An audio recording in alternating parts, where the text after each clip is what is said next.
Hi! So today, I'm going to talk about how building places and people in The Sims helps me visualize so I can actually write a description. I struggle so much with descriptions, and I have an entire dedicated editing pass just for adding them in. I'm just not very visual in that regard. It's very hard for me to imagine things and people in my head. Even people I know in real life. When I'm reading a story and the author has spent an entire page describing a face, I don't see the face. I have a vague idea of maybe hair and skin color, and that's it. When they say, he winked or she smiled, I imagine a disconnected wink and a smile floating in this flesh blob. So, games like The Sims are indispensable for me because I can take that vague idea of skin and hair color, put it on a character, and then slowly begin a tweaking process until I have a face. And then I could screenshot that and use that to write from, because I can't do it from my head. It's just not how I work. And the same thing applies to buildings, which is what we're starting with. This is the end result of a federal police building that appears in my current work in progress. I chose this building because it was in the city and it already had glass walls I wanted.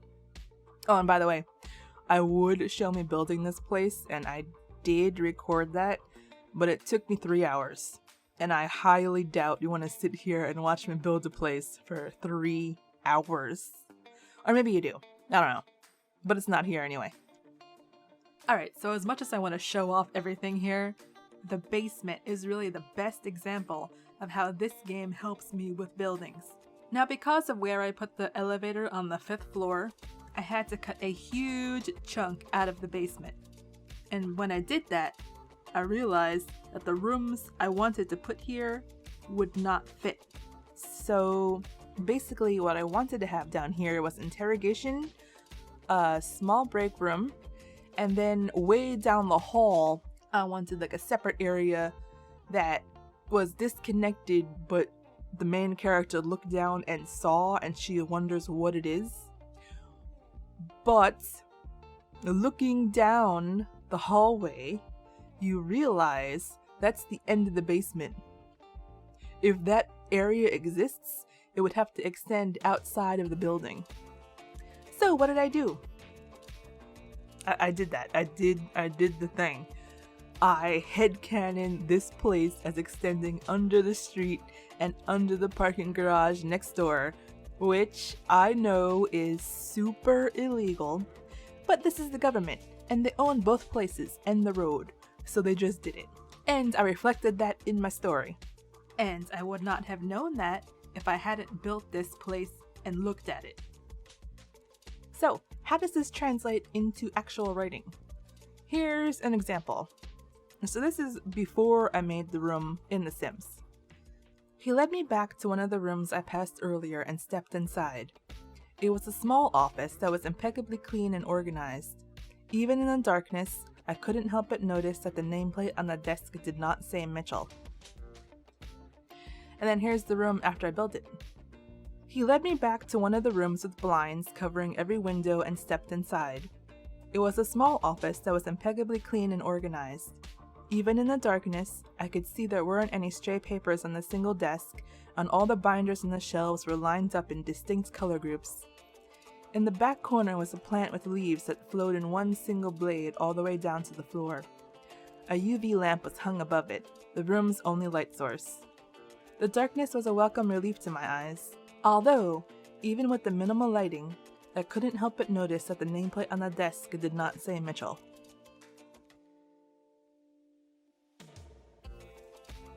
Here's an apartment that I had a lot of fun doing. I actually regret this only appears once. Maybe I'll write it in again. But anyway, this is an example of a space where I had no idea what it was going to be. I knew that an elevator would lead directly into the space, and that it was basically a huge loft. Everything else in here I put in the game. So I picked a building, I thought about their personalities, and then I started laying down furniture to match their style. Then I thought about hobbies, what they like to do, who they hung out with, And that gave birth to the large area devoted to a punching bag, this huge TV with only one couch pointed at it, this outdoor area and fire pit, this computer way over here in this corner surrounded by the junk just kind of piled to create a room divider. All this was basically a character dive. Speaking of characters, what about characters? So I'm the first to admit that The Sims gives a cartoony look to characters no matter how much you mod the game. But it still has one of the most in-depth character creators in any game. And I get to plan outfits with a near limitless outfit selection. So, my MC can go from big sweatshirt to this. She can even get a work uniform.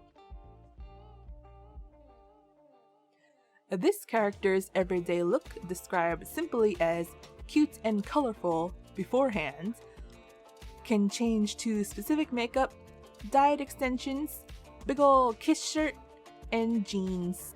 Her dark muted coming after you look can change to a dark long sleeve shirt, dark pants, and a wrap covering up her super bright hair that I forgot about until I made her in The Sims. Obviously, some things are still left to the imagination because the game doesn't have everything. And while I can mod new hairs and stuff, that takes more time than it's worth. So, there are approximations. Like, I'm sure you noticed the big ol' kiss shirt did not actually have a kiss on it. It was just a pink squiggly. Oh, and let's be real. Some things are always left to the imagination anyway, because otherwise character descriptions would be 10 pages long. And even then, not everyone would imagine the same thing. Here's a caveat. I am garbage at making men and masculine people in this game, and that was something I thought I just had to live with. Until Artbreeder. Thank you, OK Word, for introducing me to that magnificent site. Like, look at this person I created. Does he look like a real person? He actually ended up better looking than what I was going for though. Like, I was aiming for around a 6 and he ended up an 8. But that's not important because he'll only be as hot as I describe him anyway, so it works. It's just a framework to write from. I even took someone I made in The Sims that I didn't really like in The Sims, and I passed a screenshot of his face through Artbreeder, and holy crap, look at this. Doesn't he look like a real person?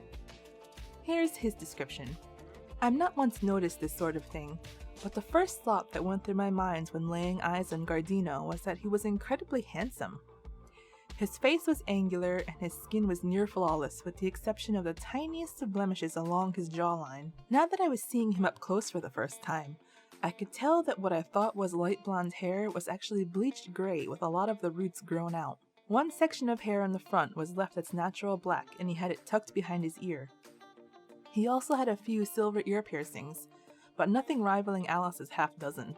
I could only see his shirt, sleeveless and showing off a muscular set of arms, but it was a colorful and fashionable one, similar to what I'd see in ads for cologne or sneakers. It was easy to see him standing next to Venice in her bright pastels, especially with an unexpected softness to his green eyes. They didn't exactly scream, "I'm a criminal." Want to know what his description was before The Sims? You can't, because it didn't exist at all. My ending statement. Games are literally indispensable to my writing process.